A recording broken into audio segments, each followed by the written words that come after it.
ठाकुर जी श्री बांके बिहारी लाल के रूप में प्रकट हो गए। क्या आपको ऐसा नहीं लगता कि इन भक्तों को वैकुंठ के मुक्ति प्राप्त करने वाले मुक्त वैष्णवों से ज्यादा सुख यही पृथ्वी पर ही मिल गया? किसके बदौलत, किसके खातिर? केवल और केवल भक्ति। इसलिए कथा मुक्ति के लिए नहीं सुननी है, नाम जप मुक्ति के लिए नहीं करना है, ये पुण्य मुक्ति के लिए नहीं करने हैं। बोले ठाकुर जी मेरी जिद है, मुझे पता है मैं जो कर रहा हूं इससे मुझे मुक्ति मिलेगी, लेकिन मुझे मुक्ति नहीं चाहिए। मुझे क्या चाहिए? मेरी अंतिम श्वास निकले, मेरे अंतिम क्षण हो, मेरे प्राण निकलने वाले हों, उससे पहले मुझे साक्षात जगन्नाथ जी मेरे सामने दिख जाएं। इसके लिए मैं कथा सुन रहा हूं, इसके लिए जप कर रहा हूं, इसी के लिए सेवा कर रहा हूं। पीतांबरी कसी हो, मुखड़े पे एक हंसी हो, छवि मन में ये बसी हो, जब प्राण तन से निकले।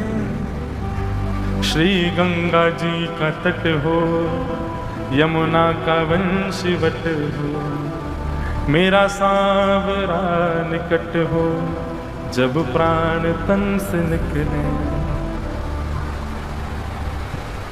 बस हम इसी के लिए पुण्य कर रहे हैं कि नाथ आप कृपा करके पधारो बस। और परीक्षित, ये 7 दिन तुम मुक्ति के लिए मत मांगो, इन 7 दिनों में तो ऐसी भक्ति करो कि 7 दिन बाद तक्षक सर्प डसेगा, तुमको मुक्ति मिलेगी, तुमको भगवान के दर्शन होंगे। ये सोच पहले निकालो अपने अंदर से। 7 दिन बाद, मृत्यु के बाद भगवान का दर्शन नहीं करना है, 7 दिन के अंतराल में ही तुमको ठाकुर जी का दर्शन करना है, जीवित अवस्था में करना है। इस भावना से मेरे सामने बैठो। तब परीक्षित की मन बुद्धि शुद्ध हो गए, हाथ जोड़ दे, नहीं भगवान अब मुझे मुक्ति नहीं चाहिए, अब मुझे चिंता ही नहीं है मुक्ति की, अब तो केवल आप ऐसा कर दीजिए, मेरे 7 दिन की श्वास बची है, ये अंतिम श्वास जब निकले उससे पहले मुझे कोई ना दिखे, मेरे ठाकुर जी मुझको दिख जाएं, ऐसी कृपा करो। तब सुखदेव जी कहते हैं ये तो केवल भक्ति से होगा, और भक्ति तुम्हारे चित्त में प्रकट हो ये केवल भागवत जी से होगा। मैं तुमको भागवत सुनाता हूं। तब यहां से सुखदेव जी भागवत सुनाना प्रारंभ करते हैं। बोलो भागवत महापुराण की। अब आगे बंधुओं बड़ी विस्तार से कथा है और बड़ी सुंदर कथाएं हैं, पर क्या करें, सबको हम प्रणाम मात्र कर लेते हैं। तो सृष्टि प्रसंग सुनाया गया। सृष्टि प्रसंग के बाद कपिल देवूति संवाद। कपिल देवूति संवाद में भगवान कपिल ने देवूति माता से अनेक प्रश्न किए, भगवान ने सबके उत्तर दिए। तत्पश्चात ध्रुव चरित्र सुनाया गया। ध्रुव ने भगवान की प्राप्ति की, वन में जाकर के ठाकुर जी को अत्यंत आनंदित करके प्रसन्न किया। और ध्रुव ने अपनी भक्ति में भगवान से व्यसन मांगा, एडिक्शन। ठाकुर जी, मुझे इतनी अच्छी बात लगती है ध्रुव जी की। ध्रुव जी भगवान से कहते हैं, भगवान कहते हैं वरदान मांगो। ध्रुव क्या चाहिए? तो ध्रुव जी कहते हैं कि भक्ति मुह प्रवहता त्वयि में प्रसंगो भूयादनंत महता ममलाशयाना ये नांजसोल्वण मुरुव्यसनं भवाब्धिं निश्चय भवद्गुण कथा मृतपानमतः। देखो, एक बात मैं 2-3 कथाओं से कहता आया हूं, आपको भी कहूं। भक्ति में ये जरूरी नहीं कि आप कितनी देर बैठते हो ठाकुर जी के सामने, भक्ति में ये जरूरी नहीं आप कितनी परिक्रमा लगाते हो, भक्ति में ये जरूरी नहीं आप कितनी माला करते हो, भक्ति में ये जरूरी नहीं आप ठाकुर जी का कैसा श्रृंगार करते हो, कैसा भोग पधराते हो, ये सब आवश्यक नहीं है। भक्ति में आवश्यक क्या है? आपका प्रस्तुतिकरण कैसा है, आप ऑफर कैसे करते हो ठाकुर जी को, जो भी कर रहे हो वो किस प्रकार से, आपके भाव कैसे हैं उस समय। हम लोग करते हैं ना कि लोगों से पूजा करते हो, सुबह सुबह कुछ करते हो, पढ़ो, हाँ हनुमान चालीसा करता हूँ, दूसरे दिन सुनने बैठो कैसे करता हूँ,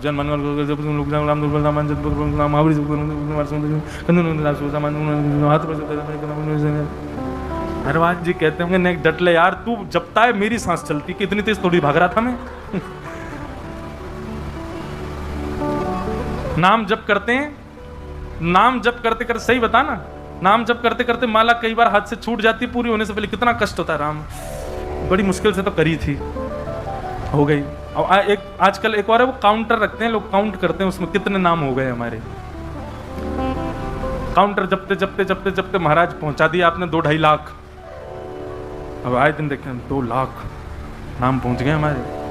तभी किसी बालक ने रिफ्रेश कर दिया, 0 कर दिए सवरे। नींद नहीं आ सकती फिर। अरे ये नहीं है, आपकी ऑफरिंग देखते हैं ठाकुर जी, आप ऑफर कैसे करते हो। मैं कहा करता हूं कि पाव भाजी ढकेल पे खाओ बाहर रोड पे, कितने रुपए की मिलेगी? 15 रुपए की मिलेगी। वही पाव भाजी 7 स्टार होटल में जाके ऑर्डर करो, 1000-1500 की मिलेगी। अंतर क्या है? ऑफर। आपको वो उसका प्रस्तुतिकरण, उसकी ऑफरिंग देखो, वो आपको एक सामान्य से कागज की थाली में दे रहा है, वो एसी चल रहे हैं महाराज, बढ़िया झूमर लगा महंगा वाला, ऊपर टेबल पर बैठे हो और महंगा तो मिलेगा ही। ठीक वैसे ही भक्ति में आपका प्रस्तुतिकरण दिखते हैं ठाकुर जी। स्तुति सब गाते हैं, पर हर किसी की स्तुति का प्रस्तुत है। एक नशेड़ी व्यक्ति की तरह मेरी भक्ति हो। भगवान बोले क्यों? तुम व्यसन की तरह भक्ति क्यों करना चाहते हो? बोले महाराज व्यसनी व्यक्ति में एक बहुत अच्छा गुण होता है। बोले कैसा गुण होता है? बोले व्यसनी व्यक्ति हर चीज में यही सोचता रहता है मैं अपना व्यसन कैसे भोगूं। जैसे आज मौसी के बच्चे आए हैं, आज तो हम पिएंगे। मौसी के बच्चे आए, आज बहन की शादी, आज तो रह ही नहीं सकते, आज तो शादी है। उसको हर चीज में क्या बहाना चाहिए कि मुझे पीना है, मुझे खाना है।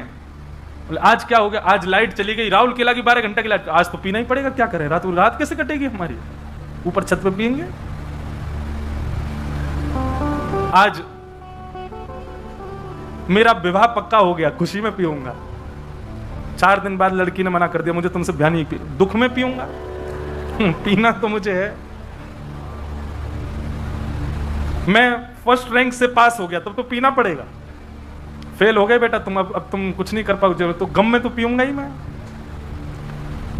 अरे कहां तक बताएं महाराज, ये तंबाकू आदि खाने वाले कैसे कैसे व्यसनी होते हैं। वो कथा में 3 घंटा बैठ थोड़ी सकते हैं। कीर्तन कथा में गाया जाता है ताकि सबकी सुस्ती चली जाए, ताकि सब लोग करताल बजाएं, थोड़ा नहीं आनंद और आवे।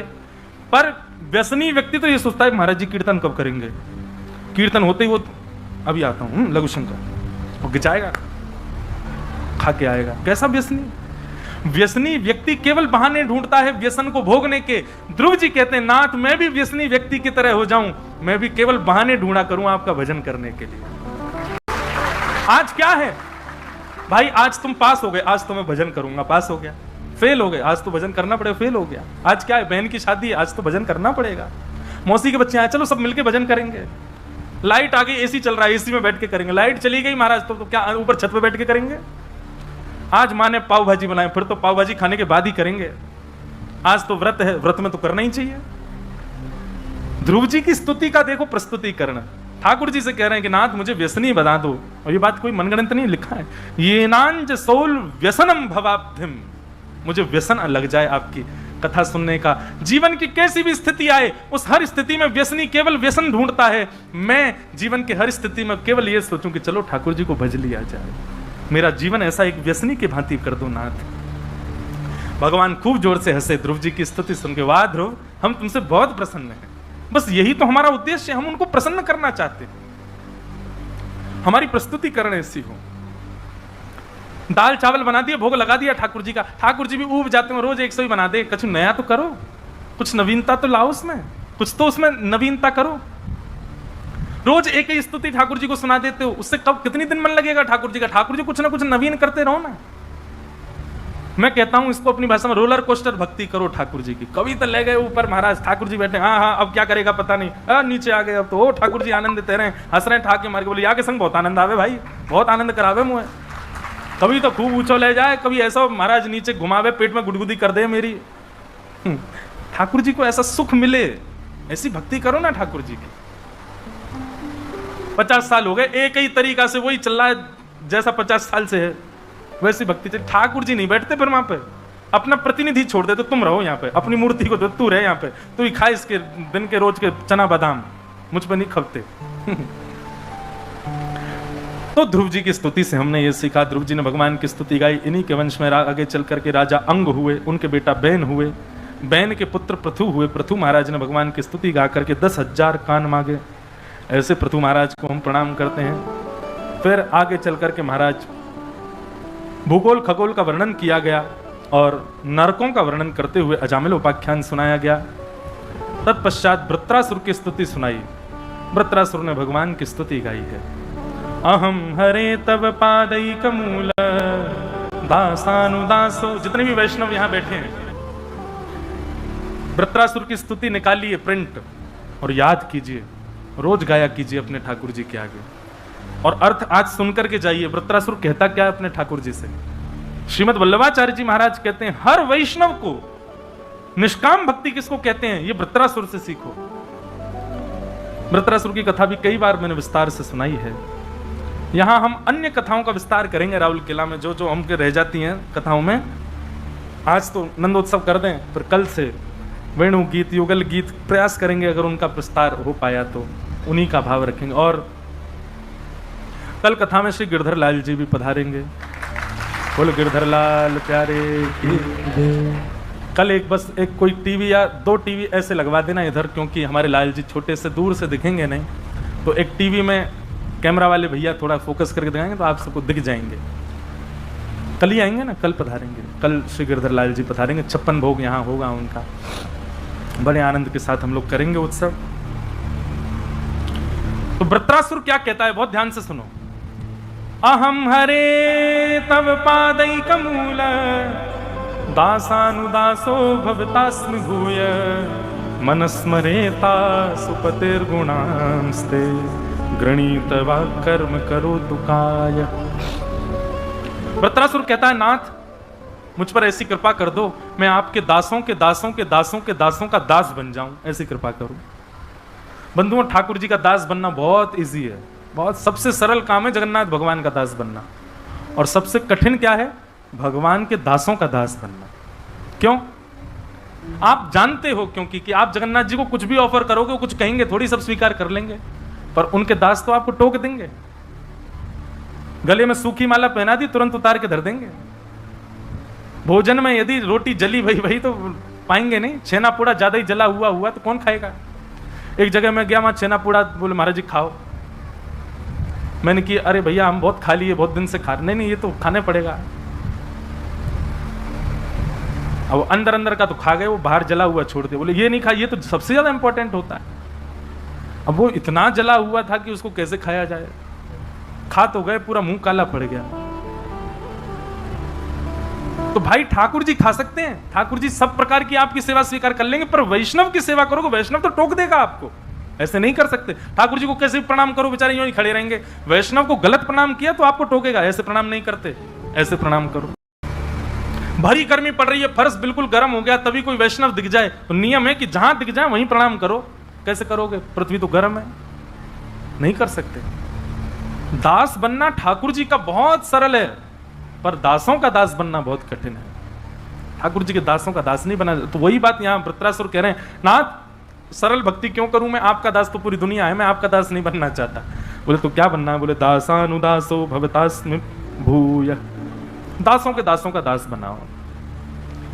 ठाकुर जी बोले अच्छा, तुम जरूर हमको ये, आज की भाषा में कहूं तो बटरिंग कर रहे हो, ये हमको तुम केवल लुभाने के लिए ये चिकनी चुपड़ी बातें कर रहे हो, ताकि तुम्हारी बातों से हम रीझ करके कह दें कि कुछ मांग लो, और सही तुम हमसे कह दो कि ब्रह्मा की पदवी दे दो।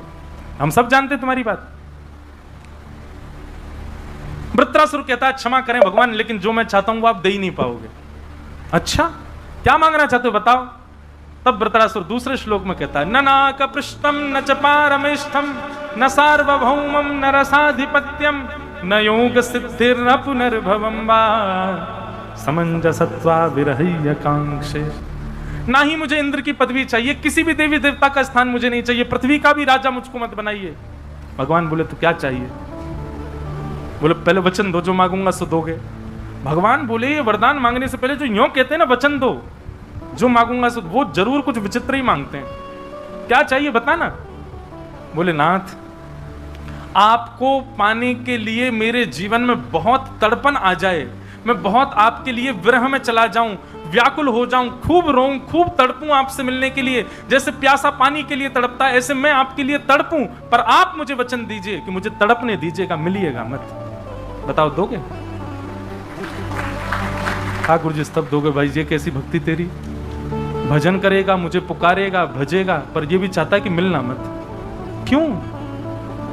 क्योंकि ठाकुर जी जब आपसे मिलने की तड़प होती है ना, तो रोम रोम को आप स्पर्श करते हो, पर जब आप मिल जाते हो तब केवल आंखों को दिखाई देते हो। दर्शन जब होता है तो केवल नेत्रों को दिखाई देते हो, लेकिन जब विरह होता है तो बुद्धि, मन, कान, आंख, जिह्वा, हाथ, पैर, समस्त इंद्रियां केवल यही बचती हैं कि कब मिलेंगे, कब मिलेंगे, कब मिलेंगे।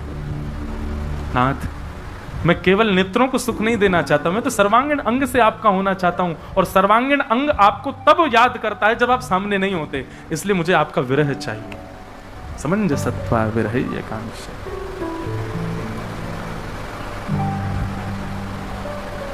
इस प्रकार वृत्रासुर ने भगवान की स्तुति गाई। बोलो भक्त वत्सल भगवान की। ऐसे ऐसे प्रसंग हैं भैया भागवत में, कहां ले जाएं हम इनको। इतनी कथा करते हैं पर हर बार हर कथा में कुछ नवीन भाव प्रकट हो जाता है। आगे श्रीमद् भागवत में प्रहलाद चरित्र सुनाया गया, जहां पर भक्त प्रहलाद ने एक विपरीत कुल में, विपरीत खानदान में, विपरीत परिवार में, विपरीत समाज में, विपरीत माहौल में रह करके भी भगवान को प्राप्त किया।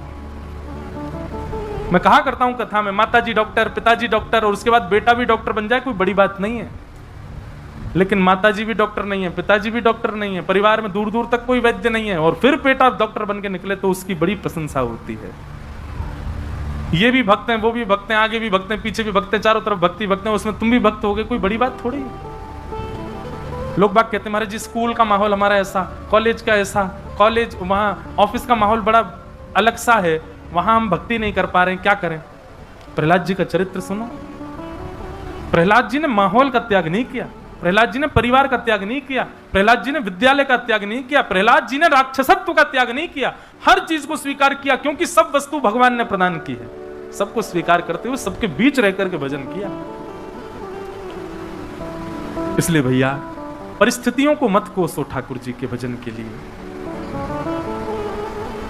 प्रहलाद जी महाराज ने बीच राक्षसों के रह करके भजन किया। आज पिता ने प्रहलाद जी को पकड़ करके कहा, तेरा स्वामी, तेरा नाथ हरि कहां है, बता, मैं आज उसको देखूं। बोले खंबायु अग्निम सलिलम महिम च ज्योतिम से सत्वानि दृशो द्रुमादिन यत्किंच भूतम प्रणमेदनन्यम। पिताजी, शरीर समुद्रांश हरे शरीरम, संसार में दिखने वाली हर वस्तु हरि का शरीर है, सब कुछ हरि है, सब जगह वो विद्यमान है। बोले अच्छा इस खंबे में है? बोले हाँ मुझे दिख रहे हैं। जैसे ही खंभ भेदन किया भगवान नृसिंह प्रकट हो गए। बोले नृसिंह भगवान की। क्या नृसिंह भगवान खंभों में रहते हैं? नहीं, खंबे में नृसिंह भगवान नहीं है, प्रहलाद के विश्वास में नृसिंह भगवान है। प्रहलाद का भरोसा है कि यहां नृसिंह है, इसलिए भगवान वहां नहीं जहां मंदिर, भगवान वहां जहां आपका विश्वास। प्रयागराज में एक सेठ जी थे, उनकी बहुत बड़ी संपत्ति थी, उनकी कोई संतान नहीं थी, तो उन्होंने कुंज बिहारी भगवान का मंदिर बनवा दिया। दोनों पति पत्नी मिलकर के कुंज बिहारी भगवान की सेवा करते, उन्हीं को ही अपना पुत्र मानते थे। विश्वास कितना प्रबल होता है देखो, बिल्कुल सत्य घटना है और ज्यादा 50-60 साल पुरानी घटना है। कुंज बिहारी भगवान को ही अपना पुत्र मानते थे। गांव के लोगों ने सेठ जी से एक दिन कहा कि भैया तुम्हारी इतनी संपत्ति, इतना व्यापार, इतना सब कुछ, तुम्हारा बड़ा वैभव है गांव में, कोई बालक गोद ही ले लो, उसके नाम सब कर जाना। सेठ जी बोलते अरे बालक की क्या जरूरत है, कुंज बिहारी मेरे पुत्र हैं, सब इन्हीं का है, जितनी खेती बाड़ी, जितनी संपत्ति, जितना सब कुछ इनके नाम कर दूंगा। एक वयोवृद्ध हंस करके कहने लगा, बोले संपत्ति तो इनके नाम कर जाओगे, पर पुत्र के और भी काम होते हैं, वो कौन करेगा? बोले तुम्हारे कौन करेगा? बोले हमारे तो पुत्र हैं। बोले मेरे पुत्र कुंज बिहारी हैं, वो करेंगे मेरे सारे काम। बोले अरे काम तो सुनो। बोले बताओ। बोले पिता की मृत्यु पर पुत्र आकर के अंतिम संस्कार करता है, तुम्हारे कुंज बिहारी करेंगे तुम्हारा संस्कार? एक क्षण के लिए कुंज बिहारी की ओर देखा और नेत्रों में आंसू भर आए सेठ जी के। बोले कि मैं देखने के लिए बैठा तो नहीं रहूंगा तब, पर तुम लोगों को दिखेगा, मेरा संस्कार यही करेंगे आकर के। कह दी उन्होंने बात, सबने मजाक में ले ली, चले गए। 20-22 वर्ष बाद जाकर के सेठ जी की मृत्यु हुई, और जब मृत्यु हुई तो कोई तो था नहीं उनके परिवार में। गांव के लोगों ने अर्थी बनाई, गांव के लोगों ने सब काम किए, गांव के लोगों ने चिता बनाई। बस उन सेठ जी का एक काम था कि वो शाम को गांव के सारे बच्चों को बैठा करके सबको रेवड़ियां बांटते थे, किसी को कुछ देते थे, मीठा खिलाते थे, सबसे बहुत प्रेम था। तो सब बच्चे उनकी शव यात्रा में गए और सब बच्चे खूब रो रहे थे। उन्हीं बालकों में एक छोटा सा बालक, जब चिता पर सेठ जी का शरीर रख दिया तो वो बालक उनके पैर के अंगूठे को पकड़ करके गए, सेठ जी आप अब मुझे दूध कौन पिलाएगा, रात में मुझे बैठा के दूध कौन पिलाएगा, सेठ जी मुझसे बातें कौन करेगा, सेठ जी मुझे कौन भोग लगाएगा। गांव के लोग बोले सेठ जी का बच्चों से बड़ा प्रेम है, भैया एक काम करो इन्हीं बालकों में किसी से अंतिम संस्कार करवा दो सेठ जी का। 20-22 साल पहले सेठ जी ने कहा था, किसी को इतना याद भी नहीं, तो वही बालक जो अंगूठा पकड़ के रो रहा था उसी बालक को अग्नि दे दी, बोले तुम ही संस्कार करो, बता दिया, उन्होंने संस्कार किया। संस्कार के बाद सब लोग बोले भैया यमुना जी में स्नान करो, एक एक गोता लगा के अपने अपने घर चलो। सब ने गोते लगाए, जैसे ही उस बालक ने गोता लगाया सब बाहर आ गए, लेकिन वो बालक बाहर नहीं आया। खूब ढूंढा गोताखोरों ने, लेकिन बालक नहीं मिला जमुना जी के अंदर। तब वयोवृद्धों को याद आया, बोले सेठ जी कहते थे मेरा संस्कार तो कुंज बिहारी करेंगे। अरे भाई दौड़ करके चलो सेठ जी के मंदिर में, कुंज बिहारी है कि नहीं देखो वहां जाकर के। सब दौड़ करके गए तो क्या पाया, कुंज बिहारी तो खड़े थे, पर सिर से लेके पैर तक जितने वस्त्र थे सब यमुना जी के जल चुचा रहा था सबसे। मानो उन सेठ जी का संस्कार करके ठाकुर जी आए। ठाकुर जी किसमें विराजमान है? विश्वास, भरोसा। भरोसा होगा, मानो तो मैं गंगा मां हूं, ना मानो तो बहता पानी। विश्वास है तो जगन्नाथ है, विश्वास नहीं है तो दारू, दारू ब्रह्म है, लकड़ी के समान है। विश्वास। प्रहलाद जी ने कहा कि हाँ ठाकुर जी हैं, खंभ भेदन करके भगवान नृसिंह प्रकट हो गए और प्रकट होकर के हिरण्यकश्यप का वध कर दिया। प्रहलाद जी ने स्तुति गाई, भगवान ने उन पर अनुग्रह किया। बोलो भक्तवत्सल भगवान की जय। गजेंद्र मोक्ष की कथा सुनाई गई, बलि वामन अवतार सुनाया गया, और सब सुनाते हुए नवम स्कंद में गंगा जी का प्रादुर्भाव, श्री राम जन्म की कथा और श्री राम अवतार का मंगल विषय सुनाया गया। एक श्लोक में संपूर्ण राम कथा है, सब लोग प्रणाम करो राम जी को। गुरुवर थे त्यक्त राज्यो व्यचरिदनुवनम पद्म पद्भ्याम प्रियायाः पाणिस्पर्शा क्षमाभ्याम रजत पथरुजो यो हरीन्द्रानुजाभ्याम वैरूप्या शूर्पणख्या प्रिय विरहरुषारोपित ब्रूविजम्भ हस्ताब्धिर्बद्ध सेतु खलदवदहन कौशलेन्द्रोवतान्नः। बोलो राजा रामचंद्र भगवान की जय। भगवान श्री राम का मंगल विषय यहाँ सुनाया गया। 2 अध्यायों में श्री राम कथा सुनाई गई, तत्पश्चात यहाँ पर चंद्रवंश की कथा सुनाई और उसी चंद्रवंश में प्रकट हुए भगवान श्री कृष्ण। अब यहाँ से 10वां स्कंद प्रारंभ होता है कि कथितो वंश विस्तारो भवता सोम सूर्ययो राज्ञांचो भयवंशानां चरितम परमाद्भुतम। 2 श्लोकों में संपूर्ण कृष्ण कथा सुनाकर के श्री सुखदेव जी महाराज विश्राम ले लिए। परीक्षित जी ने चरणों में प्रणाम करते हुए कहा, भगवान 2 श्लोकों में आप कृष्ण कथा मत सुनाओ। आपने इतने सारे राजाओं की कथा विस्तार से सुनाई, मैंने सबको सुना, पर जिनकी कथा सुनने के लिए मैं यहां बैठा हूं उनकी कथा विस्तार से सुनाओ। अरे कहा तो मैं पहले मुक्ति की कामना कर रहा था, आपने ही कहा कि भक्ति मांगो, और जब भक्ति मांग रहा हूं तो आप उन कृष्ण की कथा 2 श्लोकों में सुना रहे हो। मथुरा में जन्म लिया, गोकुल में ये किया, वृंदावन में ये किया, मथुरा में जाकर कंस को मारा, द्वारिका में ये लीला, और ये सारी बातें आप 2 शब्दों में सुना करके ऐसे शांत मत कीजिए भगवान, विस्तार से सुनाओ। परीक्षित जी महाराज कहने लगे, सुखदेव जी कहने लगे, परीक्षित तुम 4 दिन से एक ही आसन पर बैठे हो, थोड़ा उठ लो, कुछ खा पी लो, थोड़ा आराम कर लो, फिर सुना देंगे। सुखदेव जी महाराज कहते हैं, भगवान अब मुझे भूख प्यास नहीं लगती, मुझे नींद नहीं आती है। वास्तव में सोने पर व्यक्ति को जो ऊर्जा प्राप्त होती है, भोजन करने पर जो बल प्राप्त होता है, जलपान करने पर जो शीतलता मिलती है, वो ऊर्जा, वो बल, वो शीतलता मुझे आपकी वाणी में प्राप्त हो रहा है। अब मुझे किसी अन्य की आवश्यकता नहीं। आप कृपा करके अब तो मुझे विस्तार से कथा सुनाओ। परीक्षित जी महाराज कहते हैं, जब श्रोता की स्थिति ऐसी हो जाए कि उसको अन्न जल की भी स्थिति नहीं है, उसको सोने की भी स्थिति नहीं है, वो पूर्ण रूपेण उत्सव में हो जाए। उत्सव में व्यक्ति ऐसा ही हो जाता है, अत्यंत गम में व्यक्ति ऐसा होता है और अत्यंत उत्साह में व्यक्ति ऐसा होता है। उसको सोने की सुध नहीं होती, उसको भोजन की सुध नहीं होती, उसको जलपान की सुध नहीं होती, उसको बैठने की सुध नहीं होती, उसको वस्त्रों की सुध नहीं होती, उसको अपने रूप की सुध नहीं होती। ये दो स्थिति कब बनती है? या तो बहुत दुख में भयंकर गम हो किसी को, या फिर बहुत आनंद में। सुखदेव जी की स्थिति, परीक्षित की स्थिति परम आनंद की है। अब वो कहते हैं कि मुझे विस्तार से सुनाओ भगवान। और अब यहां से कृष्ण कथा का प्रारंभ होता है। बहुत सज धज के आप सब लोग बैठे हो बड़े भाव से। अब भैया राहुल केला को छोड़ो, अब हम चल रहे हैं सबरे गोकुल। अब तो आज से कथा गोकुल में चली जाएगी, ब्रज में ही होएगी कथा, और ब्रज भाषा में होएगी। कोई को समझ आए तो अच्छा, नहीं आए तो फिर कोई बात नहीं। वसुदेव गृहे साक्षात् भगवान पुरुष परः जनिष्ये तत्प्रियार्थम सभवन्तु सुरस्त्रियः। भगवान ने आकाशवाणी करके पृथ्वी को बता दिया कि तुम चिंता मत करो पृथ्वी। तो मथुरा के राजा उग्रसेन के बेटा का नाम है कंस, और उग्रसेन के छोटे भाई देवक की बेटी का नाम है देवकी। तो मतलब अपने चाचा की बेटी का ब्याह कंस ने वसुदेव जी के साथ में करा दिया। वसुदेव जी के साथ देवकी का ब्याह हुआ, और उस ब्याह के उपरांत कंस विदा करने के लिए जा रहा था। तभी देवताओं ने आकाशवाणी करके कहा, कंस, इसी बहन को जिसको तुम विदा करने जा रहे हो, इसी का 8वां गर्भ तुम्हारा काल होगा। जैसे ही सुना काल होगा, तुरंत उसकी मनस्थिति बदल गई। अच्छा एक बात सुनो, आपके मन में आया मुझे जगन्नाथपुरी जाना है, वहां जाके महाप्रसाद पाना है, वहां जाके समुद्र स्नान करना है, वहां जाके संतों के दर्शन करने हैं। आपके मन में ये भाव बहुत तीव्रता से प्रकट हो गया, और अचानक से किसी ने थोड़ा सा कुछ आके कह दिया, अरे जगन्नाथपुरी में तो ऐसा है, और तुरंत आपका मन खट्टा हो जाए, तो समझ जाना आप ही कंस हो, जो एक क्षण में एक बात पर ठाकुर जी पर अविश्वास कर दे। लेकिन कोई कितना भी कुछ कहता रहे, आपके तन पर, आपके चित्त पर उसका कोई प्रभाव ना पड़े।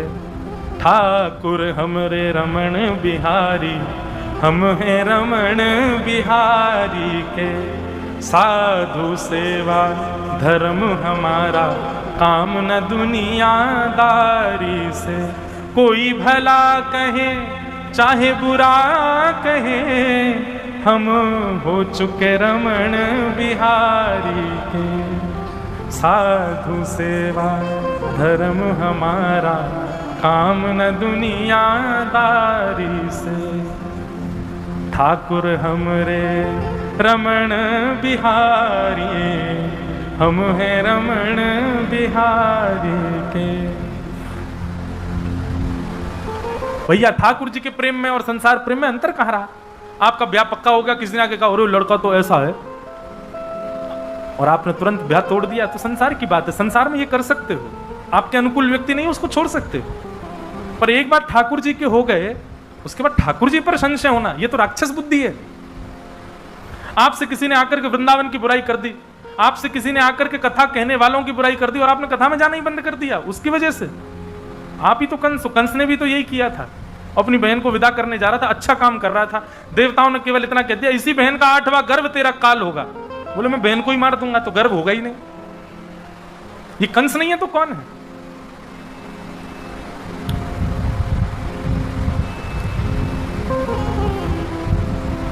केश पकड़ लिए देवकी के, जैसी तलवार निकाल करके सर धड़ से अलग करने लगा। वसुदेव जी ने चरण पकड़ लिए, जितने बालक होंगे हम सब तुमको दे देंगे, लेकिन देवकी को मत मारो। वसुदेव जी की बात पर विश्वास करके देवकी को मुक्त कर दिया, दोनों को कारागृह में डाल दिया। 6 बालकों की हत्या कंस ने की, और 7वें बालक के रूप में स्वयं शेषनाग भगवान ही शेषावतार बलराम जी के रूप में पधारे। परंतु कुछ महीना देवकी के गर्भ में रहे होंगे, भगवान को मन में आया कि भाई ये बलराम जी हैं, बड़े क्रोधी हैं, जन्म लेते ही मार देंगे कंस को, और इन्होंने कंस को मार दिया तो जो काम हमको करना है वो तो हो ही नहीं पाएगा। योग माया को बुलाया, वैष्णो देवी को बुला करके कहा कि आप जाइए, जाकर के हमारा एक काम कर दीजिए। बोले क्या? दाऊ दादा को देवकी मैया के गर्भ से स्थानांतरित करके रोहिणी मैया के गर्भ में पहुंचा दो। रोहिणी भी वसुदेव जी की पत्नी है, और ऐसा वर्णन आता है कि वसुदेव जी महाराज हर महीना 2 महीना में, उनकी 7 पत्नियां थी, वो अपनी पत्नियों से मिलने जाते थे। कंस इतना तो दया करता था, मेरे जीजा जी हैं, इनको थोड़े दिन के लिए जाने, कुछ क्षण के लिए जाते थे। भगवान ने कहा रोहिणी मैया गोकुल में रहती हैं यशोदा मैया के पास, और वो देवकी इनकी वसुदेव जी की पत्नी है। हे योग माया, आप कृपा करो और बलराम जी को रोहिणी मैया के गर्भ में पहुंचा दो। तो बलराम जी की दोनों मैया हैं, देवकी भी मैया हैं और रोहिणी भी मैया हैं, दोनों के गर्भ में रहे हैं। इसीलिए उनका नाम संकर्षण, उनका एक गर्भ से आकर्षण करके दूसरे स्थान पर उनको भेजा गया है। कंस को पता चला 7वां बालक गर्भ में ही खत्म हो गया और 8वें बालक के रूप में भगवान श्री कृष्ण पधार रहे हैं। भादों का महीना, अष्टमी तिथि, कंस ने महाराज द्वारपाल बढ़ा रखे हैं, सैनिक बढ़ा रखे हैं, 2-2 ताले लगवा रखे हैं, कहीं से भी मेरा शत्रु निकल के भाग ना जाए। लेकिन जिस दिन ठाकुर जी का प्रादुर्भाव हुआ उस दिन ऐसी ब्यार बह रही है, ऐसी हवा चल रही है कि उसमें इतनी अच्छी सुगंध है, उसका स्पर्श अच्छा लग रहा है, उसकी सुगंध अच्छी लग रही है, सबको बहुत सुख लग रहा है। सब आज चैन की नींद में सो रहे हैं, सबको इतनी गहरी नींद आई है कि महाराज जो जहां बैठा है उसको ऐसा लग रहा है यही मखमली गद्दा, यहीं सो जाओ। बारिश के बाद एक ऐसा माहौल हो जाता है, वातावरण, ऐसी हवा चलती है, खिड़कियां खोल देते हैं लोग, पंखे बंद कर देते हैं, उस दिन सबको सुख लगने लगता है। ऐसा ही सुख का वातावरण पूरे गोकुल में, पूरे ब्रह्मांड में हो गया। गहरी निद्रा में कंस सोए हैं, सारे सैनिक सोए, द्वारपाल सोए, सब सोए हैं। का समय हुआ, एक दिव्य तेज देवकी मैया के गर्भ से प्रकट हुआ और शंख चक्र गदा पद्मधारी श्री बालकृष्ण प्रभु प्रकट हो गए। बोलो बालकृष्ण लाल की जय। हाथ जोड़ करके सब लोग प्रणाम करो।